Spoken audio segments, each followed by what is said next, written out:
Calling to order the regular meeting of the Wheeling Plan Commission for Wednesday, May 8th, 2024. Please stand for the pledge.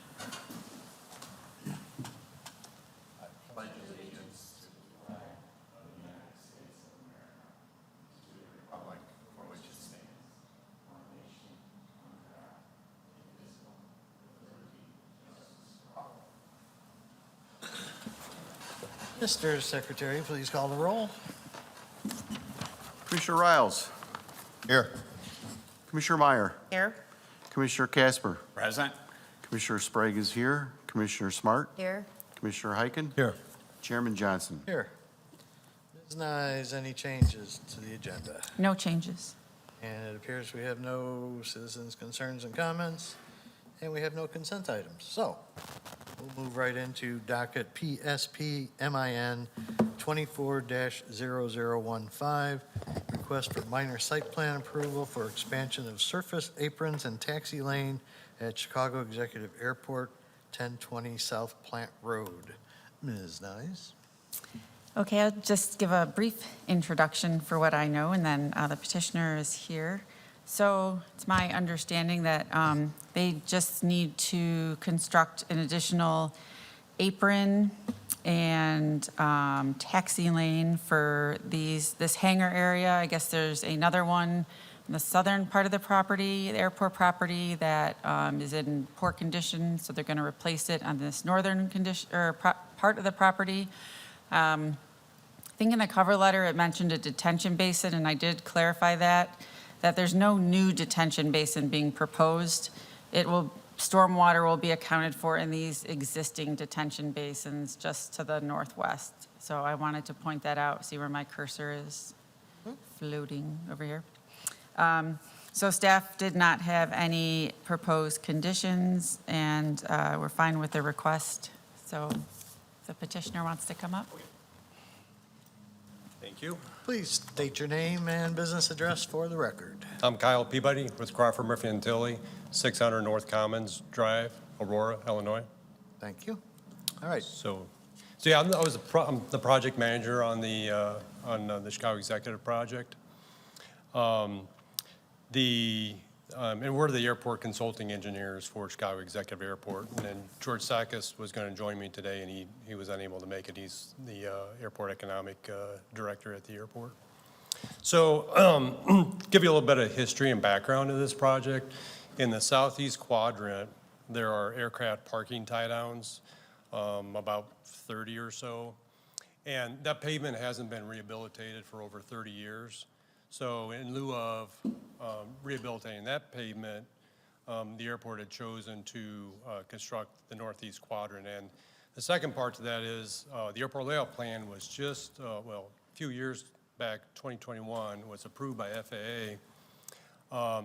The southeast quadrant area has development of hangars and apron. So, and that's a higher revenue generating than these tie downs. So the idea was, instead of rehabbing, using airport improvement funds, instead of rehabbing that portion, they would go up in the northeast quadrant, just like the airport layout plan shows, and relocate 33 tie downs. So that's a little bit of the project background and history. All the design criteria is going to meet the FAA advisor circular, just like any other project on the airport. There's FAA Federal Aviation Administration funds used on the project, therefore we need to meet their criteria. The parking positions are for small aircraft, wingspans 40 feet and less. Small weight, I think it's 12,500 pound or lighter.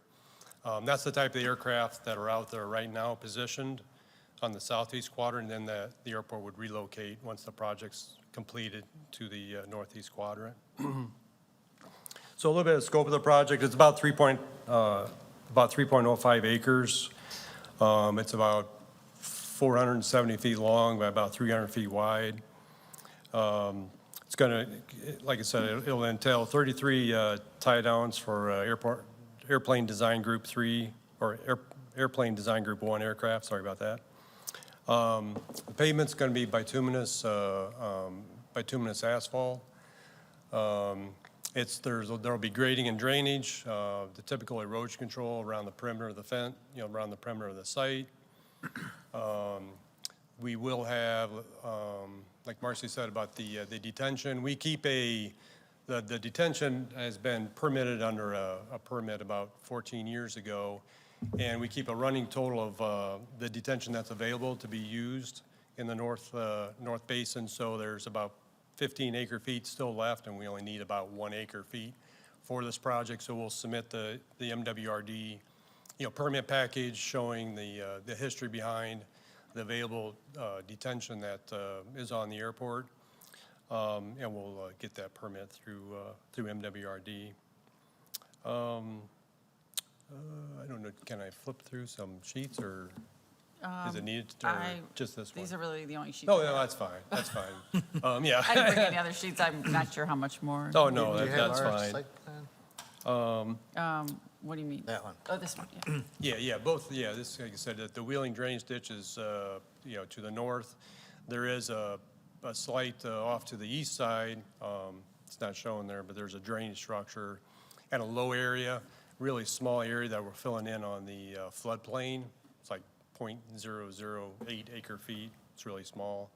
And we can do compensation, dig out an area to compensate for that to meet the MWRD and the Village of Wheeling ordinance on the compensation for filling in that in. So besides that, I think that kind of summarizes the, All right, on this Project. site plan that's up there, I just had a question on, it looks like you have a couple alternate plans. yeah, the reason why we did the additive alternates, the airport has a fixed amount of available funds. And if we get, good construction bids, we want to make sure that, the funds can be spent on this project. So the additive alternate would be awarded if the bids came in low and the additive alternate fits within the budget. Then additive alternate 1 would be awarded, and same with additive alternate So 2. you'd like all three pieces. Yeah, all if you three can get it. pieces really accommodate the existing aircraft that are in the southeast quadrant right now. As you can kind of see, as you go off to the east, it's getting smaller and smaller into a triangular, so then that's Yeah. no longer really a cost benefit on, going any further. So that was the ultimate plan, and as you're designing it, you want to, design it for the full build out. So and those could be, bid at a separate time if funds become available. Okay. Anything else? Let's see, Commissioner Riles, anything? Thank you. I have no questions. Thank you. Commissioner Meyer? Thank you. I have no questions. You addressed it with the ad alternate 1 and 2. Mr. Casper? Thank you. I do have a question. So I've driven by the airport many times. Are these tie downs only for relatively small aircraft? Because sometimes I see what I think are much larger craft parked in that southeast corner. Case in point was one year they had a big golf tournament here, and a lot of the pros were apparently coming in on their jets and whatever. Yeah. Most of those aircraft are going to be parked at one of the fixed-based operators on concrete pavement. This pavement is kind of at the end of the, taxiway pop in Quebec, and it's solely for just small aircraft. So those other aprons are designed for heavier aircraft, but these are more for your for the tenants that want to rent out the tie down per month. It's kind of on a monthly, rental basis. So there's about, give or take, depending on what season you're in. In the winter, there's less, because they move the aircraft down in warmer weather. The airport was open for around 30 aircraft tie downs to accommodate those. Thank you. aircraft. That's all I had. Commissioner Sprague? Thank you, Mr. Chairman. Good evening. So these tie downs are all rented out, or are there some used for like temporary use, or? The airport does have itinerant tie downs in the southeast quadrant. Those would still, until that southeast quadrant gets developed, there will still be temporary tie-downs in that area.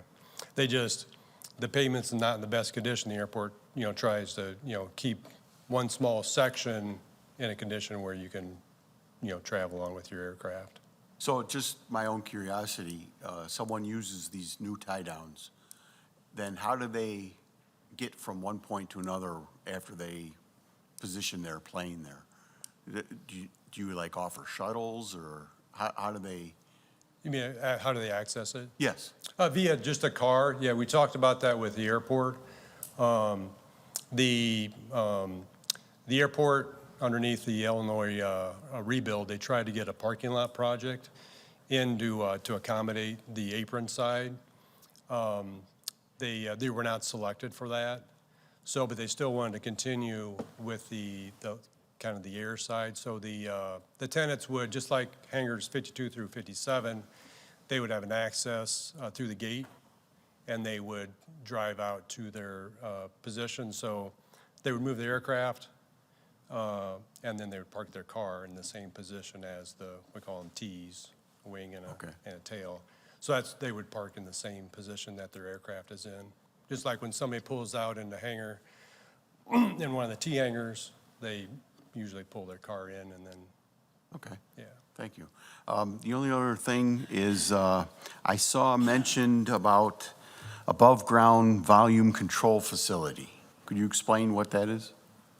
It should be below ground volume control. So the first inch of runoff through the Metro Water Reclamation District needs to flush out through some type of filtration system.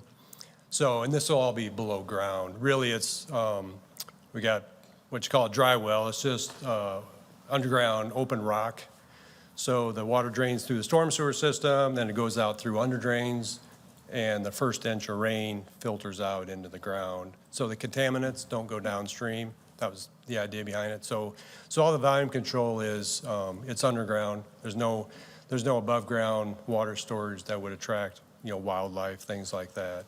Okay. It'll be below ground. It's just 3/4 inch rock, and it's got voids in between that water can kind of just dry up or filter into the ground. Thank you for that. That's all I have. Commissioner Smart. Thank you, Mr. Chairman. Most of my questions were answered. I had one. Assuming this gets approved, once this is up and running, is there a chance where the northeast and the southeast quadrant will be used simultaneously, i.e. more planes? Or no? Once northeast is built, southeast doesn't get used? There'd still be some itinerant tie-downs left, but that proposed development that would come in that in the future would be kind of larger corporate size hangars and apron. So For southeast? Yeah, for the southeast, eventually, they would all go away. Okay. Okay, thank you. Commissioner Heiken. I have no questions, thank you. And you answered my questions already. So, we have no conditions on this, correct? No. So I would entertain a motion. So move. Second. Heiken and Riles. Commissioner Heiken. Yes. Commissioner Riles. Yes. Commissioner Meyer. Yes. Commissioner Casper. Yes.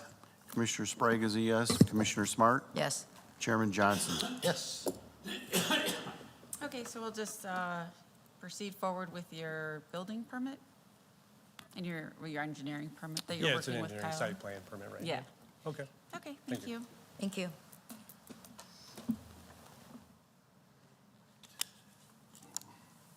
And you definitely don't have to stay. Yeah, no.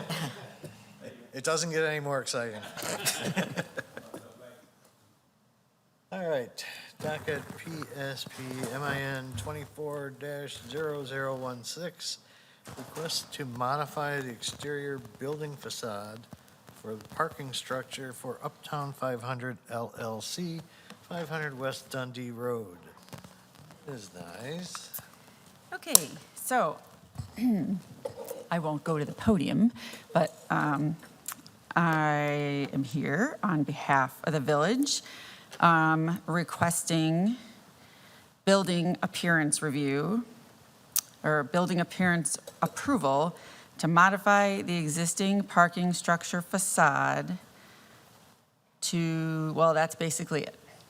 Just to modify the appearance of this facade. It's going to be the west wall here. Not that part of the Well, wall. hold on. Let me get to the next thing. These three, sorry. So this part, the west part of the parking structure, the south part, and the other west part here. The part that has the green pieces on it, and then the stairwell here. What about to the left of your A picture? No, just these three pieces. So the thought was to create something more interesting and vibrant and colorful here for people when they drive by, make it more interesting. And so the village manager's office has been working with an artist. I did not put his artwork samples up here, but they've been working with an artist whose name is Brett Whitaker. And so this idea is the same thing that we did at District Brew Yards, where their north facade was just approved as an open canvas. So murals and artwork are exempt from the sign code and from approvals. So what we are actually just approving is a change to the facade. So what you're approving is just that it's going to be a mural. You're not approving what it looks like. You're not approving anything of the design, anything. You're approving a blank that it's just going to be a canvas.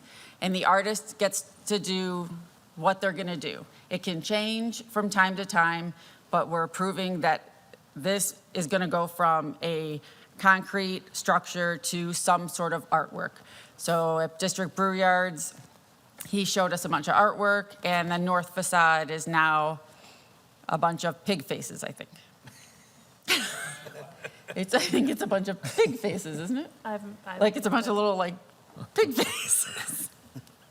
I don't know that, like he has a like urban downtown kind of theme.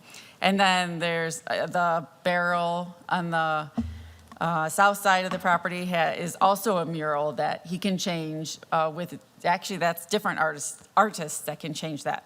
So again, right now, the only thing you're seeing here is a black and white rendering of maybe an idea of what he could potentially do. This is not what he's going to do. This is not what it is being asked approval for. No, they're not looking for suggestions or comments or input, unfortunately. I know that sounds harsh, but I'm sorry. They're just looking for approval to change this facade and make it an open mural canvas for an artist. So with that, I'll take questions.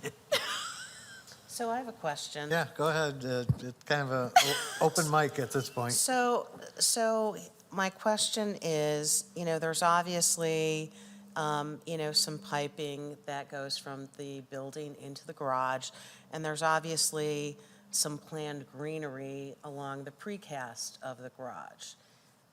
As far as you know, is the intent to put the mural on Yes, that piping? yes. And how do you make sure that that mural doesn't conflict with, the planned greenery Right, of the garage right. facade? He deals with this on a regular basis with different aspects of the buildings. You have windows, you have pipes, you have different protrusions and mechanical equipment. That's how he designs. He incorporates that into the design, and definitely not taking any pipes or structures of the building down. It definitely gets incorporated into the design. Okay. Greenery is getting incorporated into the design. Okay, so I acknowledge what you've said, it gets incorporated into the design. I would just say in general, usually where there's piping and things like that, most businesses try to refrain from, putting additional decorative details on them, just because, as there's repair, maintenance, things like that that may happen over the course of time.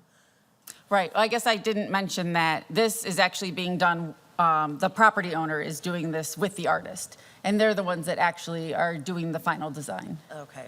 So it's the property owner, Uptown 500, with the artist, in conjunction with the village, but it's mainly Uptown 500 with the artist. It's kind of a group collaboration, but, you know, it's their building, they're going to have the final say of what goes on it.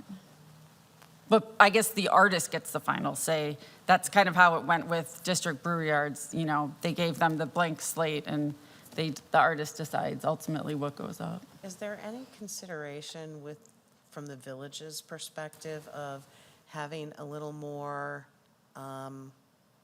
parameters around murals as things evolve in the future? I understand they're not there right now, but is there any thought to how best to, I don't know, Control? evaluate? Yeah, control, maybe. I don't know, I It's guess. very- I mean, there's a distinction between murals on private property, in which we have very little control, because First Amendment rights, and then there's consideration of murals that the village would have an interest in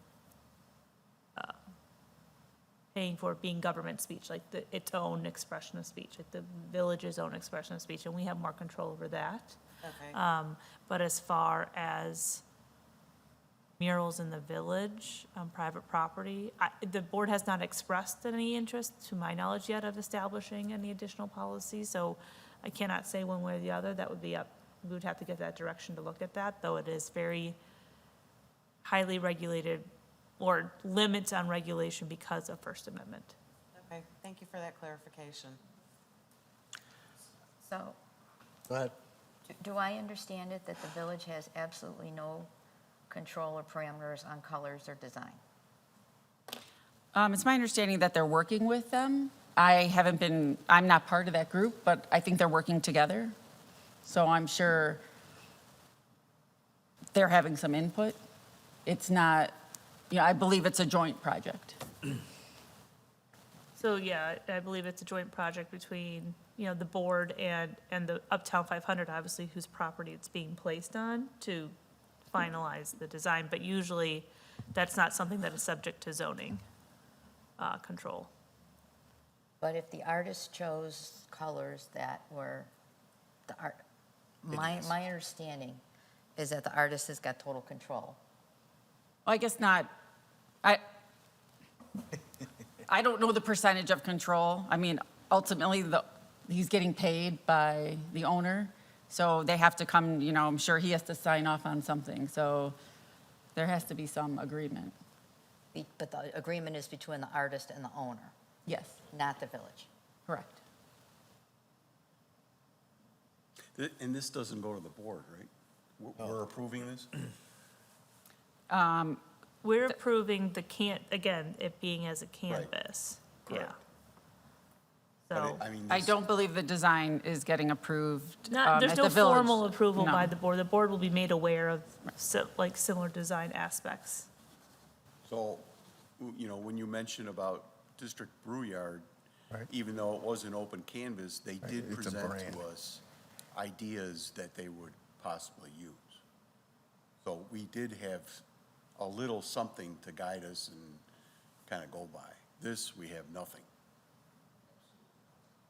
This is not the same artist as Brewyard. It's not the same artist. I mean, I think that this sketch is an idea of the type of thing of building off of the plants and flowers that he is thinking of, where it might change or adjust, but the purpose of the sketch, I think, is to give you an idea of, So Initial that's thing. not put on there just out of, no. thin air. No, my No, he understanding, provided this as an initial Initial- black and white sketch. it's an initial idea, yes. Okay. Because the idea is to build off of the green, Right, right. the green walls, so it's built with the plants and everything, that's what it's incorporating that. So this isn't just like, oh, let me just put something on there so you see what it looks like to have a painting on it. This is an initial design. Now, the types of flowers might change, the coloring, again, like, I don't know if he's planning on doing it in black and white and building off of the concrete nature of the, I'm not an artist, so I don't know his inner thoughts on that, but, Some of the samples that were included in our packet were interesting. Yes. I wouldn't agree to any, to a few of them, but, I mean, it'd be nice to have a railroad theme, since it's right next to the railroad. And why are they not doing the rest of the parking garage? Goes on for I like two don't more know. sections. I do not know the answer to that. So I'm a big proponent of the First Amendment and free speech, and I'm not a huge fan of looking at unfinished precast concrete. But until a few minutes ago, I didn't know there was a mural at the north end of the brew yards, and I go by there at least once a day and sometimes twice. This is totally different. This is on a very busy street. It's right next to railroad tracks. There's people driving 1,000,000 miles an hour. There's all kinds of existing distractions, and I'm concerned that this might be another distraction. And I'm just, I don't know, I guess I'm not a big fan well, no, I'm not even gonna go there. So that's all I got to say. I would also just point out that, once you paint precast concrete, there's some maintenance involved to make sure that, your artistic expression continues to look good over the course of time. And, as a property owner, I would perhaps like to understand, what is that maintenance process so that, this once great-looking mural doesn't deteriorate over the course of time. that will be a similar consideration any building with deterioration over time. It would be a code enforcement maintenance issue if it became, problematic or, similar to like bricks needing tuck pointing and things like that. So that would just be part of code enforcement at that point. And the village is a partner in this, so the board has given its indication that it wants this to proceed forward and is, partnering with the artist and Uptown 500. So it's not just the owner of the building and the artist, but the village as well. If the plan commission isn't comfortable making a decision, you can defer it. You don't have to deny it, you can defer it, and it can just go to the village board for them to make the decision, if you're more comfortable with that. That is an option you can take a vote on and decide if you want to do that as well. Marcy, do you know if those green fake grass panels are gonna go away? No, they will stay, is my understanding. And he'll just paint over those too, huh? No, it's my understanding they would That's get worked incorporated. into it as that would be a green part.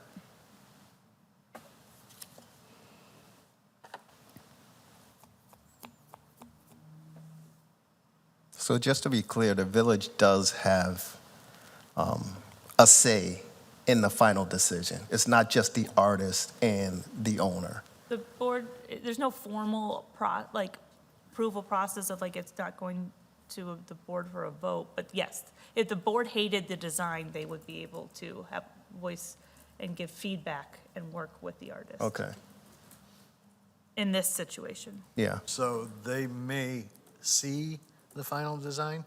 Yes, they Yeah. will, yes.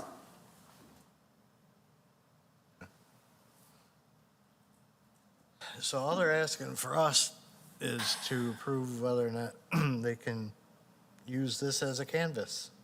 Yes. Yes. Aren't looking at the art part of it at all. Correct? That is Correct. correct. Okay, So, based I on it. will- So ahead. the statement that the artist has the final say over the design and color, that's not correct. I don't know that it's not incorrect. He does, he's commissioned to paint a piece of art.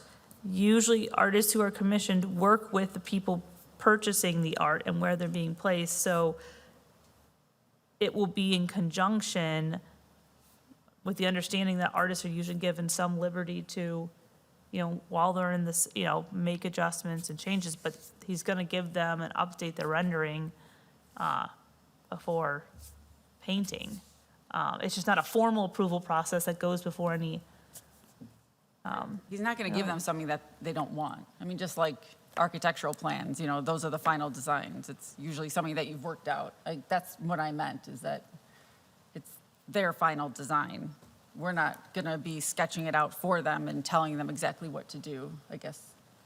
So the artist will have the final say after receiving the input from the village engineer? Yes. yes, That's accurate? Yes. yes. Okay. And again, as you said, Mr. Chairman, our motion, it's limited solely to, Whether or not they're allowed to paint. thank you. The clarification was helpful, thank you. So with that, if there's no other questions, a motion? So moved. Second. Could you tell me who that was again? Sprague and Heiken. I have clarification on what the motion actually is. To approve, To modify the exterior building facade of the parking structure to allow for a permanent art installation. we're not judging the art at all because we don't know what it's going to be. Commissioner Sprague is a yes. Commissioner Heiken? Yes. Commissioner Riles? I defer.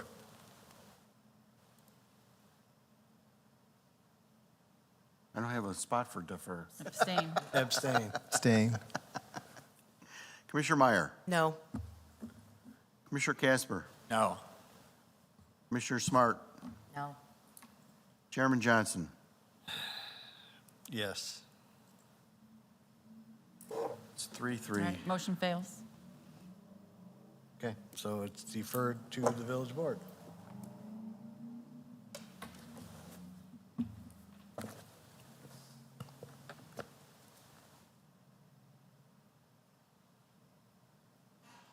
We'll have to file an appeal.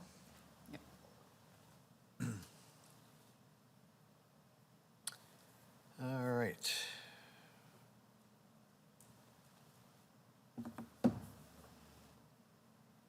So we can move on to approval of minutes of the regular meeting of April 24th, 2024, including the findings of fact for docket number PV 24-0001. So moved. Second. Smart and Heiken. Commissioner Smart? Yes. Commissioner Heiken? Yes. Commissioner Riles? Yes. Commissioner Meyer? Yes. Commissioner Casper? Yes. Commissioner Sprague is a yes. Chairman Johnson? Yes. Okay. Yep. Other business. Ms. Nides. I do not have anything. Oh, yes, you do. Our next meeting is expected to be a big one. We have multiple public hearings. Yes, we have two public hearings. Well, it's actually more than two. Two projects at the next meeting. There's multiple public hearings, but two projects at the next meeting. And we have the dinner beforehand at 5 o'clock in the lunchroom downstairs here. Mr. Sprague, anything? I have nothing. Thank you. Commissioner Smart? Nothing, thank you, Mr. Chairman. Commissioner Heiken? Happy Mother's Day to everybody. Mr. Casper? I have nothing to offer, thank you. Commissioner Smart? Meyer? Nothing further, Mr. Chairman. And Commissioner Riles? Nothing, thank you. The only other thing I had note of was the Fire Station 42 ribbon cutting is this Friday at 11 o'clock over here on McHenry Road, so if you can make it, please do. Nothing else? Is there adequate parking over there? I don't know. I'm thinking, See us all get tickets. yeah, I'm thinking you might have to park a little further away and walk over. Feel like there's something else, but. Motion to adjourn. So moved. Second. All in favor? Aye. Aye. Opposed? We are adjourned.